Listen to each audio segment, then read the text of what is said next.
మన అభిమాన నాయకుడు విధ్వంసమైనటువంటి తెలంగాణ రాష్ట్రాన్ని రోజుకు 18 గంటలు కష్టపడుతూ పునర్నిర్మాణం చేస్తున్నటువంటి గౌరవ ముఖ్యమంత్రి రేవంత్ రెడ్డి గారిని మాట్లాడాల్సిందిగా కోరుతున్నాం.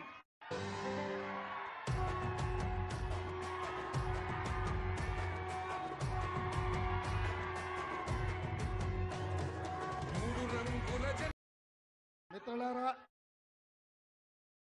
ఈరోజు శ్రీమతి సోనియా గాంధీ, శ్రీ మల్లికార్జున్ ఖర్గే గారు చేవెళ్ల పార్లమెంటు నియోజకవర్గ అభ్యర్థిగా డాక్టర్ రంజిత్ రెడ్డి గారిని కాంగ్రెస్ పార్టీ ఇక్కడ ఎన్నికల బరిలో దించితే వారిని ఆశీర్వదించడానికి వేలాదిగా మా ఆడబిడ్డలు, మా సోదరులు, మా మిత్రులందరూ ఇక్కడికి విచ్చేసి రాజేంద్రనగర్ ఎన్నికల ప్రచారంలో వేదిక మీద ఉన్న పెద్దలు మీరందరూ విచ్చేసినాక, మిమ్మల్ని చూసినాక నాకు 100% నమ్మకం, విశ్వాసం కలిగింది. చేవెళ్ల గడ్డ మీద కాంగ్రెస్ పార్టీ 3 రంగుల జెండాను ఎగరేసి గడ్డం రంజిత్ రెడ్డిని పార్లమెంటుకు మీరు పంపిస్తారనే నమ్మకం నాకు కలిగింది. మిత్రులారా, ఈ వేదిక మీద నుంచి తెలంగాణ సమాజానికి 3 అంశాలను ప్రధానంగా నేను ప్రస్తావించదలుచుకున్నా. మా మీడియా మిత్రులు కూడా సావధానంగా వినాలి, శాంతం రాయాలి పేపర్లలో. 10 ఏళ్ళు నరేంద్ర మోడీ గారు ప్రధానమంత్రిగా ఉన్నారు. 10 ఏళ్ళు కల్వకుంట్ల చంద్రశేఖరరావు గారు ఈ రాష్ట్రానికి ముఖ్యమంత్రిగా ఉన్నారు. వాళ్ళిద్దరూ 10 ఏళ్లలో ప్రజలకిచ్చిన హామీలు మీకు తెలుసు. చంద్రశేఖరరావు గారు 2 సార్లు ముఖ్యమంత్రిగా ఈ రాష్ట్ర ప్రజలకు ఇచ్చిన హామీలు అమలు చేయకపోను 4 కోట్ల తెలంగాణ ప్రజల్ని మోసం చేసినందుకు మొన్న డిసెంబర్ నాడు మీరందరూ కలిసి టిఆర్ఎస్ పార్టీని తిత్తిదీసి కోదండానికి వేలాడేసి ఈరోజు కారు గుర్తును కార్ఖానకు పంపించారు. అయ్యా కొడుకులు చెప్తున్నారు కారు కార్ఖానకు పోయింది, మళ్ళీ వాపసు వస్తుందని. మాకానే చెప్తున్నాడు, సార్ ఇక అది కార్ఖానా నుంచి వాపసు రాదు, తూకానికి అమ్మాల్సిందే, దాని పని అయిపోయింది, అణుం చెడ్డది అని చెప్పి. అందుకే ఇవాళ కేసీఆర్ ఎన్ని చెప్పినా, కేటీఆర్ ఎన్ని అబద్ధాలు మాట్లాడినా, తండ్రి 4 గంటలు, కొడుకు 2 గంటలు టీవీ 9లో కూర్చొని ఎంత దుఃఖం వెళ్ళిపుచ్చినా ప్రజలకు సానుభూతి రాలేదు. ఇవాళ ఆ సానుభూతి రాలేదు అని చెప్పి చంద్రశేఖరరావు గారు బస్ వేసుకొని బయలుదేరిండు. కారు పని అయిపోయిందని ఇవాళ బస్ వేసుకొని బయలుదేరిండు. నిన్న మిర్యాలకు కూడా పోయిండు, సూర్యాపేట పోయిండు, భువనగిరికి వచ్చిండు. ఇవాళ ఆయన యాత్ర చూస్తుంటే 100 ఎలుకలు తిన్న పిల్లంట తీర్థయాత్రలకు పోయి వచ్చిందంట, నా పాపాలన్నీ మన్నించు అని. 10 ఏళ్ళు అధికారంలో ఉండి ప్రజలు వస్తే రానియక ఫామ్ హౌస్ దగ్గరకు వస్తే లాఠీ చార్జ్ చేయించి ప్రగతి భవన్లో ఎర్ర టెండలో గద్దరన్న కలవడానికి వస్తే 4 గంటలు ప్రగతి భవన్ గేట్ల ముందల గద్దరన్నను కూర్చోబెట్టింది మర్చిపోయినట్టున్నాడు. 10 ఏళ్ళ అధికారంలో ఉన్నప్పుడు సచివాలయానికి రాలే, ప్రగతి భవన్లో లోపలికి మనల్ని రానియలే. ఏ రోజు కూడా తెలంగాణ ప్రజలు గుర్తురాలే. తెలంగాణ రైతులు, విద్యార్థులు, నిరుద్యోగ యువకులు, మహిళలు, మైనార్టీలు ఏ ఒక్కరు కూడా చంద్రశేఖరరావుకు గుర్తు రాలే. అధికారం ఉన్నంతసేపు ఆంధ్ర కాంట్రాక్టర్లు, హైదరాబాద్ రియల్ ఎస్టేట్ వాళ్ళు ఆయన గుర్తొచ్చిండ్రు తప్ప ఏ రోజు కూడా తెలంగాణ 4 కోట్ల ప్రజల్ని పట్టించుకోలే. ఈ కార్యకర్తలు కష్టపడి కారును ఖతం చేస్తే ఇవాళ మళ్ళా ప్రజలు గుర్తొచ్చి చంద్రశేఖరరావు ఫామ్ హౌస్ల నుంచి బయటికి వచ్చిండు. ఫామ్ హౌస్ గేట్లు బార్లా తెరుచుకొని ప్రజల్ని రమ్మంటుడు. అంత అయిపోయినాక ఆ చేతులు కాలినాక ఆయన ఇవాళ ఆకులు పట్టుకున్నట్టు బయలుదేరాడు. 4 గంటలు వచ్చి టీవీలో కూర్చున్నాడు.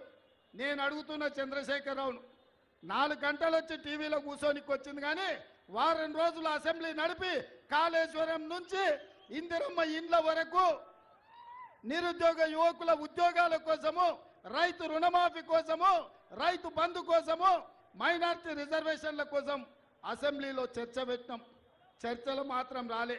ఎందుకంటే చర్చలకు వస్తే ఎదురుగా కాంగ్రెస్ వాళ్ళు ఉంటారు, రేవంత్ రెడ్డి ఉంటారు, అడుగుతారు కడుగుతారు, అంగిప్పి 4 దంచుతారని అసెంబ్లీకి రాలే.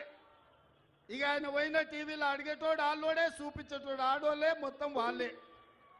చూపించుకోనికే టీవీ ఉంది, రాసుకోనికే పేపర్ ఉందని నోటికొచ్చింది 4 గంటలు కూర్చొని మాట్లాడింది. మీరెవరైనా నమ్మినరా? ఎవరైనా నమ్మిరా? చంద్రశేఖరరావు నువ్వు నమ్మేటోడు 4 కోట్ల తెలంగాణ ప్రజలలో ఎవరు లేరు. అందుకే ఇవాళ చంద్రశేఖరరావు ఊరు తిరుగుతున్నాడు, ఇల్లు తిరిగి అడుక్కుంటున్నాడు. అయినా చంద్రశేఖరరావును క్షమించే పరిస్థితి తెలంగాణ సమాజం లేదు. ఇక చేవెళ్ళల పాపం జ్ఞానేశ్వర్ ముదిరాజును పెట్టిండు. ఆయన మంచోడే, కానీ ఏం లాభం? కేసీఆర్ అభ్యర్థిగా జ్ఞానేశ్వరుని పెట్టిండు, వెనకంగా విశ్వేశ్వరరెడ్డికి సైగ చేస్తున్నాడు, ఇక్కడికి కోరి అని. ఎందుకంటే బిడ్డ బెయిల్ కావాలి. బిడ్డ బెయిల్ కావాలంటే బీజేపీకి మద్దతు పలకాలి. ఇది ఇవాళ కేసీఆర్ నీతి, కేసీఆర్ జాతి. ఇక భారతీయ జనతా పార్టీ గురించి నేను ఎక్కువ చెప్పకపోయినా 4 అంశాలు గుర్తు చేయదలుచుకున్నా. బీజేపీ ఆనాడు నరేంద్ర మోడీ గారు గుజరాత్ ముఖ్యమంత్రిగా బయలుదేరి ప్రధానమంత్రి అభ్యర్థిగా ప్రతి సంవత్సరం 2 కోట్ల ఉద్యోగాలు ఇస్తా అన్నాడు. 10 ఏళ్ళు పూర్తయింది నరేంద్ర మోడీ ప్రధానమంత్రి అయి. 20 కోట్ల ఉద్యోగాలు ఈనాటికి ఇచ్చి ఉండాలి. కానీ పార్లమెంటులో నేను అడిగిన ప్రశ్నకే 7,21,681 ఉద్యోగాలు ఇచ్చిన అన్నాడు. చెప్పింది 20 కోట్లు, ఇచ్చింది 7 లక్షల చిల్లర. ఇదే కాదు, రైతుల ఆదాయాన్ని 2 చేస్తా అన్నాడు 2022 లోపల. రైతుల ఆదాయం పెంచుతాన్న నరేంద్ర మోడీ రైతు వ్యతిరేక నల్ల చట్టాలు తీసుకొచ్చి ఈ దేశంలో రైతుల బతుకులను అదాని, అంబానీ, అమెజాన్లకు తాకట్టు పెట్టి రైతులను శాశ్వతంగా బానిసలను చేయాలని చూసిండు. అందుకే హర్యానా, పంజాబ్, రాజస్థాన్, మధ్యప్రదేశ్, బీహార్ నుంచి రైతులు లక్షలాది మంది ఢిల్లీకి వచ్చి 16 నెలలు నరేంద్ర మోడీ మీద యుద్ధం చేసిండ్రు. నరేంద్ర మోడీ మెడలు వంచి రైతు వ్యతిరేక నల్ల చట్టాలు నరేంద్ర మోడీ ఉపసంహరించుకొని ఈ దేశంలో రైతులకు క్షమాపణ చెప్పిండు నరేంద్ర మోడీ గారు. ఇదే కాదు, స్విస్ బ్యాంకులో లక్షల కోట్ల రూపాయల నల్లధనం ఉంది. ఆ నల్లధనం తెచ్చి ప్రతి పేదవాడి ఖాతాలో 15 లక్షల రూపాయలు వేస్తా అన్నాడు. 10 ఏళ్ళు అయిపోయింది. నేను అడుగుతున్న ఇక్కడ ఉన్న మిత్రుల్ని, 40 కోట్ల ఖాతాలు తెరిచినా అన్నాడు జన్ధన్ ఖాతా. మీ ఖాతాలో ఎవరికైనా పడ్డాయా పైసలు? 15 లక్షలు పడ్డాయా? 15,000 పడ్డాయా? 1,500 పడ్డాయా? 15 పైసలన్నా పడ్డాయా? 10 ఏళ్ళైనా 15 పైసలు కూడా మన ఖాతాలలో వేయలే. ఇవాళ నరేంద్ర మోడీ గారు ఎట్లా మన ఓట్లు అడుగుతారని నేను అడుగుతున్నా. ఇదే కాదు, ఆనాడు కాంగ్రెస్ పార్టీ తెలంగాణ రాష్ట్ర అభివృద్ధి కోసం బయ్యారంలో ఉక్కు కర్మాగారం ఇచ్చింది. కానీ ఆ ఉక్కు కర్మాగారాన్ని నరేంద్ర మోడీ అడ్డుకున్నాడు. కాజిపేటలో రైల్వే కోచ్ ఫ్యాక్టరీ ఇచ్చింది. నరేంద్ర మోడీ దాన్ని ముందు ఓనియలేదు. దాన్ని అడ్డుకొని లాతూర్కు తీసుకుపోయాడు. ITIR కారిడార్, ముఖ్యంగా రంగారెడ్డి జిల్లాలో ఐటీ సెక్టర్లో పెట్టుబడులు తెచ్చి లక్షలాది ఉద్యోగాలు ఇచ్చి కోట్ల రూపాయల పెట్టుబడులు రప్పించడానికి ఆనాడు కాంగ్రెస్ ITIR కారిడార్ ఇచ్చింది. దాన్ని కూడా రద్దు చేసిండు. IIIT ఇయ్యలే, IIM ఇయ్యలే. మనకు గిరిజన యూనివర్సిటీ ఇస్తే మొన్నటి వరకు అతిగతి లేదు. కాంగ్రెస్ ఇచ్చిన వాటిని రద్దు చేసిండు. నరేంద్ర మోడీ చెప్పిన మాటలు నమ్మించి మోసం చేసిండు. బీజేపీ వాళ్ళు నమో అంటున్నారు. నమో అంటే ఏంటంటే నమ్మించి మోసం చేయడం. ఇవాళ నమో అంటే నమ్మించి మోసం చేసిండు నరేంద్ర మోడీ. అందుకే ఇవాళ తెలంగాణ ప్రజలారా ఆలోచన చేయండి. నరేంద్ర మోడీ ఒక మాట చెప్తున్నాడు. ఇవాళ సిద్దిపేటలో అమిత్ షా మాట్లాడిండు. నిన్న నరేంద్ర మోడీ మధ్యప్రదేశ్లో మాట్లాడిండు. రిజర్వేషన్లు రద్దు చేస్తామని. ఎందుకు బీజేపీ వాళ్ళు 400 సీట్లు కావాలంటున్నారు? 400 సీట్లు వస్తే పార్లమెంట్లో 2 మెజారిటీ వస్తే కాంగ్రెస్ పార్టీ ఇచ్చిన SC ST రిజర్వేషన్లు, OBC మైనారిటీ రిజర్వేషన్లను ఇవాళ రిజర్వేషన్లను రద్దు చేయాలన్న ఆలోచనతోటి ఈరోజు బీజేపీ కుట్ర చేస్తున్నది. అందుకే ఈరోజు ఎక్కడ చూసినా నరేంద్ర మోడీ, కాంగ్రెస్ పార్టీ బీసీ జనాభా లెక్కలేస్తామని చెప్పింది. ఎందుకు బీసీ జనాభా లెక్కలేయాలన్నారు? వాళ్ళు ఎంతున్నారో లెక్క కట్టి వాళ్ళకంత రిజర్వేషన్ ఇవ్వాలని, వాళ్ళకు అంతే శాతం నిధులు కేటాయించాలని ఇవాళ బీసీల జనాభా లెక్క పెడతామని కాంగ్రెస్ పార్టీ అన్నది. అందుకే నరేంద్ర మోడీ భయపడిపోయిండు. బీసీలకు నిధులు వచ్చి బీసీలకు రిజర్వేషన్లు వస్తే వాళ్ళ ఆర్ఎస్ఎస్ విధానానికి దెబ్బ తగులుతుందని. మొదటి నుంచి ఆర్ఎస్ఎస్ రిజర్వేషన్ల విధానానికి వ్యతిరేకం. ఆర్ఎస్ఎస్ పెద్దలు చాలా సందర్భాల్లో చెప్పినారు రిజర్వేషన్లు రద్దు చేస్తామని. వాళ్ళ విధానాలలో ఉన్న అన్ని విషయాలను బీజేపీ రద్దు చేసింది. 370 ఆర్టికల్ కావచ్చు, ట్రిపుల్ తలాక్ కావచ్చు, యూనిఫామ్ సివిల్ కోడ్ కావచ్చు, సిటిజన్ అమెండ్మెంట్ యాక్ట్ కావచ్చు, రైతు వ్యతిరేక నల్ల చట్టాలు కావచ్చు, జిఎస్టి బిల్లు కావచ్చు, నోట్ల రద్దు కావచ్చు, ఇవన్నీ బీజేపీ ఆర్ఎస్ఎస్ ఎజెండాలో ఉన్న విషయాలను అమలు చేసింది. ఇక మిగిలింది ఒకే ఒక్కటి, ఈ దేశంలో రిజర్వేషన్లు రద్దు చేయడం. ఇవాళ కాంగ్రెస్ పార్టీ డాక్టర్ బాబాసాహెబ్ అంబేద్కర్ రాజ్యాంగంలో ఎస్సీ ఎస్టీలకు రిజర్వేషన్ల హక్కు కల్పించి కోట్లాది ఉద్యోగాలు ఇచ్చి రైల్వేలు, ఎల్ఐసీలు, బిహెచ్ఏలు, బిఏలు, బీడీఏలు, ఎన్ఎఫ్సి, ఈసీఐ, ఐడిపిఎల్ లాంటి పరిశ్రమలు తెచ్చి అంతర్జాతీయ ఎయిర్పోర్ట్లు కట్టి ఎస్సీ ఎస్టీ ఓబీసీలకు రిజర్వేషన్లు ఇచ్చి కోట్లాది ఉద్యోగాలు ఇచ్చారు. వాళ్ళ జీవితాలలో వెలుగులు నింపారు. ఇవాళ బీసీ జనాభా లెక్కలేసి బీసీ రిజర్వేషన్లు పెంచుతామని కాంగ్రెస్ పార్టీ అంటుంటే మాకు 400 సీట్లు ఇవ్వండి, ఈ దేశంలో రిజర్వేషన్లు రద్దు చేస్తామని బీజేపీ అంటుంది. అందుకే మిత్రులారా మీరు ఆలోచన చేయండి. ఈ దేశంలో చదువుకున్న యువకులు ఉన్నారు, ఐఏఎస్లు ఐపీఎస్లు అయిన బలైన వర్గాలు ఉన్నారు, డాక్టర్లు, లాయర్లు, ఇంజనీర్లుగా ఈ సమాజంలో సైంటిస్టులుగా మీరు ఉన్నారు. ఇవాళ బీజేపీ విధానం మీరు ఆలోచన చేయండి. ఈ ఎన్నికలు కేంద్రంలో ప్రభుత్వం ఏర్పాటు చేయడానికి కాదు, ఈ ఎన్నికలు 70 సంవత్సరాలు అమలు చేసిన రిజర్వేషన్లను రద్దు చేయాలని భారతీయ జనతా పార్టీ కంకణం కట్టుకొని ఈరోజు ఆ ప్రయత్నం చేస్తుంది. భారతీయ జనతా పార్టీ ఈరోజు ఆనాడు ఈస్ట్ ఇండియా కంపెనీ ఏ విధంగా అయితే బ్రిటిష్ వాళ్ళు ఈ దేశంలో సముద్రం పక్కన సంసారం పెట్టుకుంటామని దేశంలోకి వచ్చారు, వ్యాపారం ముసుగులో దేశమంతా విస్తరించారు. భారతదేశాన్ని ఈస్ట్ ఇండియా కంపెనీ ఆక్రమించుకున్నది, బ్రిటిష్ వాళ్ళ చేతులకు ఈ దేశం పోయింది. 100 సంవత్సరాలు ఈ దేశాన్ని పట్టి పీడించి మనల్ని బానిసలుగా మార్చి మనల్ని దోచుకున్న British east India company Surat నుంచే వచ్చింది, గుజరాత్ నుంచే వచ్చింది. మిత్రులారా, ఇవాళ కూడా మళ్ళా అదే సూరత్ నుంచి, అదే గుజరాత్ నుంచి నరేంద్ర మోడీ, అమిత్ షా బయలుదేరిండ్రు. ఈస్ట్ ఇండియా కంపెనీని ఆదర్శంగా తీసుకున్నారు. ఆనాడు బ్రిటిష్ వాళ్ళు ఉన్నప్పుడు కూడా ఈ దేశంలో రిజర్వేషన్లు లేవు. ఇవాళ ఈస్ట్ ఇండియా కంపెనీ బ్రిటిష్ వాళ్ళని ఆదర్శంగా తీసుకొని రిజర్వేషన్లను రద్దు చేసి ఎస్సీ ఎస్టీ ఓబీసీ మైనార్టీలకు అన్యాయం చేయాలని అందుకే మిత్రులారా, మీడియా సోదరులారా, బీజేపీ అంటే భారతీయ జనతా పార్టీ కాదు, బీజేపీ అంటే బ్రిటిష్ జనతా పార్టీ. వాళ్ళ ఎజెండా బ్రిటిష్ వాళ్ళ ఎజెండా. వాళ్ళ ఎజెండా ఈ దేశంలో రిజర్వేషన్లను రద్దు చేసే ఎజెండా. కాంగ్రెస్ ఎజెండా ఈ దేశంలో రిజర్వేషన్లు ఇవ్వాలని. ఏమైందా ఒకసారి చూడండి, అంబులెన్స్కు ఇచ్చేయండి, వాటర్ ఇచ్చేయండి తొందరగా. వాటర్ ఇచ్చేసి అంబులెన్స్ ఉంది కదా అవతల, అంబులెన్స్కు తీసుకెళ్ళండి, అంబులెన్స్కు తీసుకెళ్ళండి.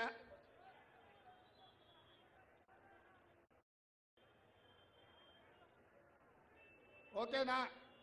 ఎత్తుకోండి, అంబులెన్స్ కాడికి తీసుకోపోండి. పోలీసులు ఏం చేస్తురా చూడండి, అంబులెన్స్కి తీసుకెళ్ళండి.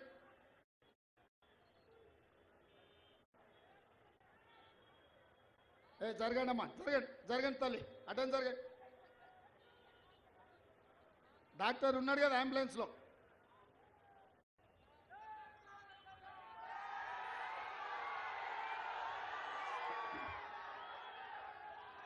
మిత్రులారా, నా విజ్ఞప్తి ఒక్కటే, కాంగ్రెస్ పార్టీకి అధికారం కొత్త కాదు. 70 ఏళ్లలో 50 ఏళ్ళు కాంగ్రెస్ ఈ రాష్ట్రంలో ఈ దేశంలో ప్రభుత్వాలను నడిపింది, పేద ప్రజల కోసం పనిచేసింది. ఈ చేవెళ్ల పార్లమెంటు నియోజకవర్గం అంటే కాంగ్రెస్ పార్టీకి ఒక ప్రత్యేకత ఉన్నది. చేవెళ్ల ప్రాంతం నుంచి 2004 నాడు డాక్టర్ వైఎస్ రాజశేఖర రెడ్డి గారు చేవెళ్ల నుంచి ఇచ్చాపురం వరకు 1550 కిలోమీటర్లు పాదయాత్ర చేసి పేదలకు ఉచిత కరెంట్ ఇచ్చిండు, రైతు రుణమాఫీ చేసిండు, రైతులకు ఆరోగ్యశ్రీ పథకాన్ని తీసుకొచ్చిండు, ఫీజు రియంబర్స్మెంట్ తీసుకొచ్చిండు, మైనార్టీలకు 4% రిజర్వేషన్ ఇచ్చిండు. ఆనాడు వైఎస్ రాజశేఖర రెడ్డి గారి నేతృత్వంలో చేవెళ్లలో బయలుదేరిన పాదయాత్ర ఈ రాష్ట్రంలో దేశానికి ఆదర్శంగా నిలబడే నిర్ణయాలు తీసుకున్నారు. రైతు రుణమాఫీ జరిగింది, ప్రతి పేదవాడికి ఇందిరమ్మ ఇల్లు ఇచ్చిండ్రు, ప్రతి పేదవాడి బిడ్డ చదువుకోవడానికి ఫీజు రియంబర్స్మెంట్ చేసిండ్రు. అందుకే కాంగ్రెస్ పార్టీకి చేవెళ్ల పార్లమెంట్ అంటే అత్యంత ప్రత్యేకం. అందుకే ఇవాళ ఈ చేవెళ్ల పార్లమెంటు నియోజకవర్గం నుంచి కార్యకర్తలతో మాట్లాడినాం, ప్రజలతో మాట్లాడినాం, నాయకులతో మాట్లాడినాం, సర్వేలు చేపించినాం, తండాలలో పోయి నా లంబాడి సోదరులను అడిగినాం, మీ అభ్యర్థి ఎవరైతే బాగుంటుందయా, మీరు ఎవరికైతే ఓటేస్తారని. వాళ్ళందరూ ఏకగ్రీవంగా రంజిత్ రెడ్డి సార్కు టికెట్ ఇవ్వు, రంజిత్ రెడ్డి సార్ మంచోడు, మేము ఎప్పుడు పోయినా కలిస్తే పలకరిస్తాడు, శాతనైతే సాయం చేస్తాడు, శాత కాకపోతే ఒకవేళ ఏదైనా పని జరగకపోతే ఇందుకోసం జరుగుతలేదని మాకు చెప్తాడు, ఎప్పుడు పోయినా మమ్మల్ని మనుషుల్లాగా చూస్తాడు, మమ్మల్ని సోదరులాగా చూస్తాడని వాళ్ళు చెప్పారు. అందుకే ఇవాళ అందరు అభిప్రాయం తీసుకొని మీ అందరూ మెచ్చిన అభ్యర్థిని సోనియమ్మ ఇవాళ రంజిత్ రెడ్డిని చేవెళ్ల కాంగ్రెస్ అభ్యర్థిగా నియమించింది. ఇవాళ రంజిత్ రెడ్డిని గెలిపించండి, నాకు అవసరం ఉంది.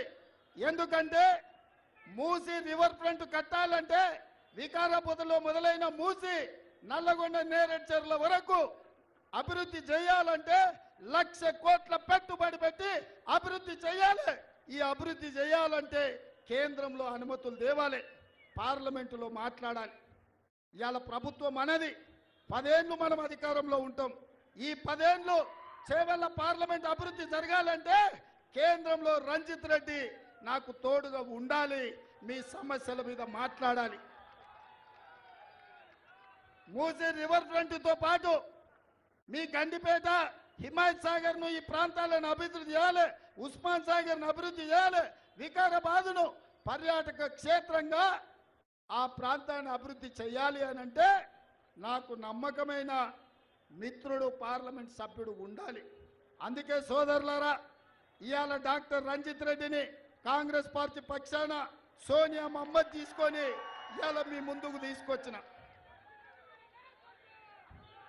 ఇవాళ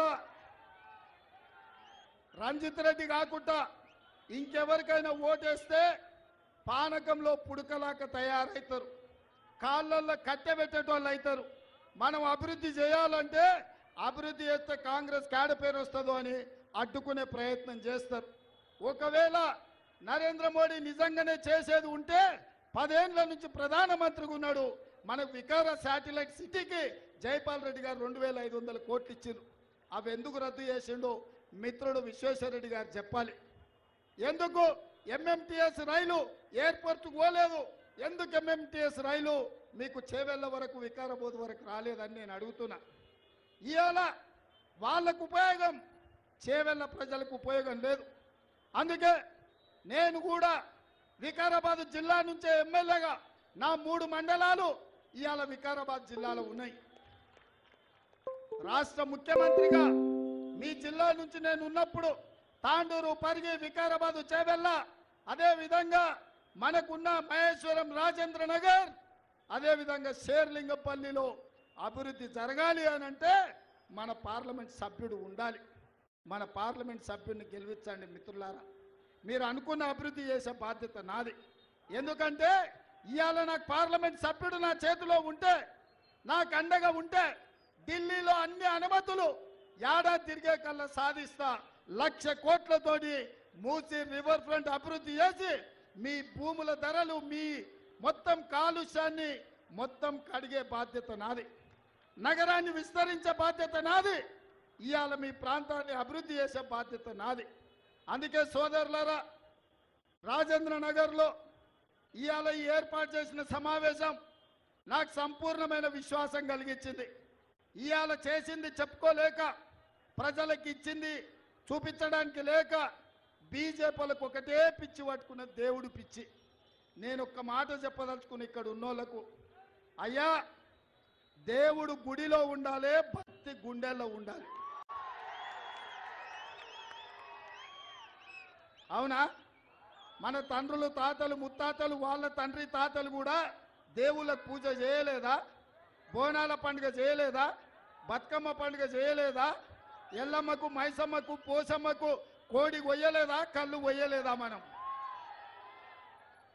అవునా కాదా? మరి ఇవాళ బీజేపీ వాళ్ళు ఇప్పుడే శ్రీరామనవమి కనిపెట్టినట్టు, హనుమాన్ జయంతి వాళ్ళే తయారు చేసినట్టు, ఆ దేవుడి పేరు మీద ఓట్లు అడుక్కొని గుళ్ళో ఉండాల్సిన దేవుణ్ణి వీధుల్లోకి తీసుకొచ్చి పోలింగ్ బూతుల డబ్బాలో ఓట్లు వేయించుకోవాలనే కక్కుర్తి వాళ్ళని చూడండి. అందుకే దేవుడి పేరు మీద, మతం పేరు మీద, భాష పేరు మీద ఎవరు ఓట్లు అడగడానికి వచ్చినా వాళ్ళను పొందబెట్టండి. ఇవాళ మతాలకు ప్రాంతాలకు ఇట్లాంటి మతతత్వ విధానాలకు వ్యతిరేకంగా ప్రజలు తీర్పు ఇవ్వాలి. అందుకే నేను మా పెద్దలందరికీ చెప్తున్నా, దేవుడు గుడిలో ఉండాలి, భక్తి గుండెల్లో ఉండాలి. అప్పుడే నిజమైన హిందువు, అప్పుడే నిజమైన హిందూ. అంతే తప్ప దేవుణ్ణి అడ్డం పెట్టుకొని ఓట్లు తెచ్చుకోవాలని చూస్తున్నారు. నేను అడుగుతున్న విశ్వేశ్వరరెడ్డి గారిని, ఇవాళ ఎస్సీ ఎస్టీ బీసీ మైనారిటీ రిజర్వేషన్లు నరేంద్ర మోడీ అమిత్ షా రద్దు చేస్తామంటారు. విశ్వేశ్వరరెడ్డి గారు మీ విధానం ఏంటో చెప్పండి. మీకు రాజ్యాంగం తెలుసు, మీరు చదువుకున్న వాళ్ళు. మీ ఫాదర్ జస్టిస్గా, హైకోర్టు జస్టిస్గా ఒక పెద్ద న్యాయ కోవిదుడిగా పనిచేసిండు. డాక్టర్ బాబాసాహెబ్ అంబేద్కర్ ఇచ్చిన రిజర్వేషన్ని ఇవాళ నరేంద్ర మోడీ అమిత్ షా రద్దు చేస్తామంటారు. ఇది దేశానికి మేలు చేస్తుందా? మా దళితుల హక్కులను కాలరాస్తామని, మా గిరిజనులకు అన్యాయం చేస్తామని, మా ఓబీసీలను నిండా ముంచుతామని, మా మైనారిటీలకు కాంగ్రెస్ పార్టీ ఇచ్చిన 4% రిజర్వేషన్ని రద్దు చేస్తా అని నీ పార్టీ అంటుంది. నీ విధానం ఏందని నేను విశ్వేశ్వరరెడ్డి గారిని అడుగుతున్నా. ఎన్నికల కోసం, ఓట్ల కోసం దుర్మార్గుల పక్కన చేరకు విశ్వేశ్వరరెడ్డి గారు. మీ కుటుంబానికి గొప్ప చరిత్ర ఉంది. ఆ చరిత్రను కలుషితం చేయకు.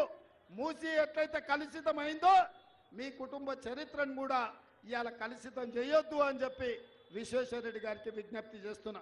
అందుకే మిత్రులారా, మళ్ళీ వస్తా, శేర్లింగంపల్లి వస్తా, మహేశ్వరం వస్తా, చేవెళ్ళ వస్తా, తాండూరు వస్తా, వికారాబాద్ వస్తా, పర్గికి వస్తా, రాష్ట్రం నలుమూలలో తిరుగుతా.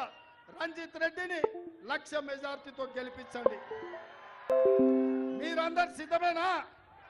సిద్ధమేనా? సిద్ధమేనా? 1,00,000 మెజార్టీ సిద్ధమేనా? అక్కడున్న మా అక్కలు సిద్ధమేనా? भाई 1,00,000 मेजॉरिटी देना रंजित रेड्डी को। आप तैयार है? तैयार है? जय कांग्रेस, जय जय कांग्रेस। हस्तम गुर्त के